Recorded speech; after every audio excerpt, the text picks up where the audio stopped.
For all of us, there are a few teachers who have not only impacted us for a year, but for a lifetime. So Toastmaster Mohan also has such a teacher. His name is Mr. Sudarshan. He was his class teacher in 10th and 11th. This teacher was able to connect with the students very well, and he was able to understand the students and encourage them. So he was the reason why Toastmaster Mohan was able to finish school with a high and go to an amazing college. Over to you, Toastmaster.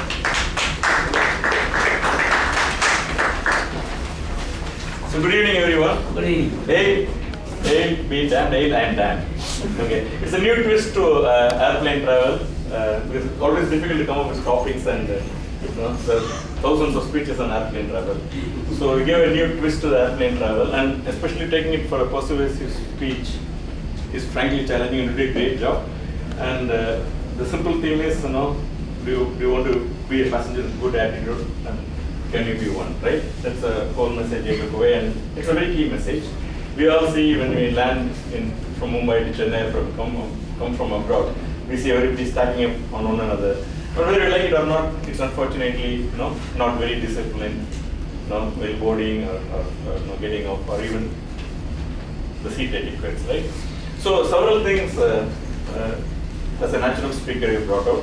First, sense of humor, and you also could create a series of jokes, and definitely at least 4 or 5 laughters was there, which otherwise not a humorous speech. It's a very, very good job done.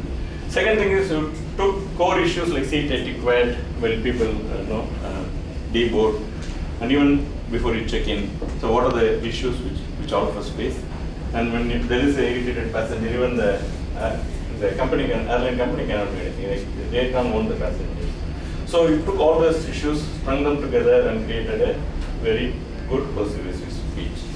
Okay. And the last thing is very confident delivery.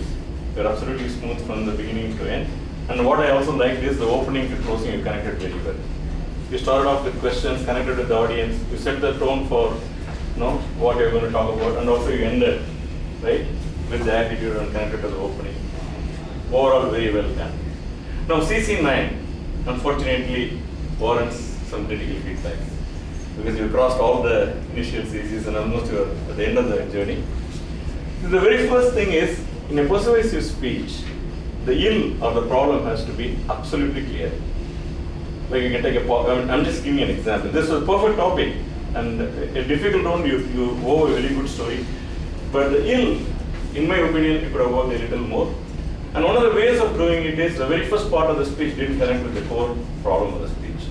That was created for humor, which served its purpose, but from a persuasive speech, it lost its place.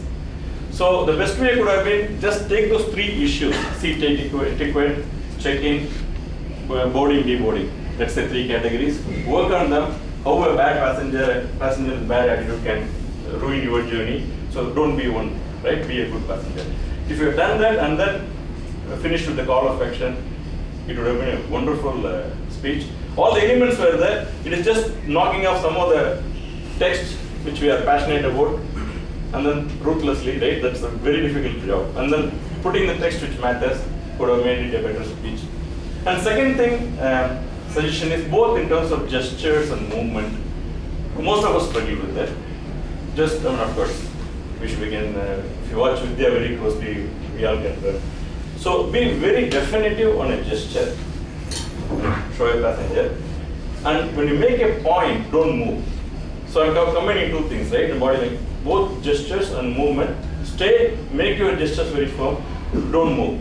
Once you finish your first main point, you can take a 2-3 second pause, move, and then say, when I was talking to this passenger, or I was talking to Vidya or Thomas. See, it's extremely important not to distract by any unnecessary movement when you are actually connected with the audience and really launching your core message. Don't move. Don't make gestures which don't really, or which distract the connection you already established. So overall, as I said, little bit more critical as CC9. Overall, very interesting topic, converted to a persuasive, and most of us have gone through these issues, and for all of us, and extremely well done.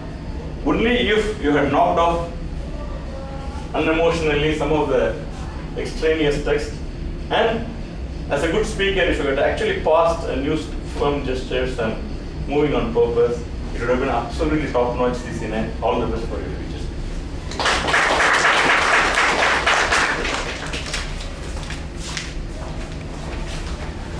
So all of you must have noticed what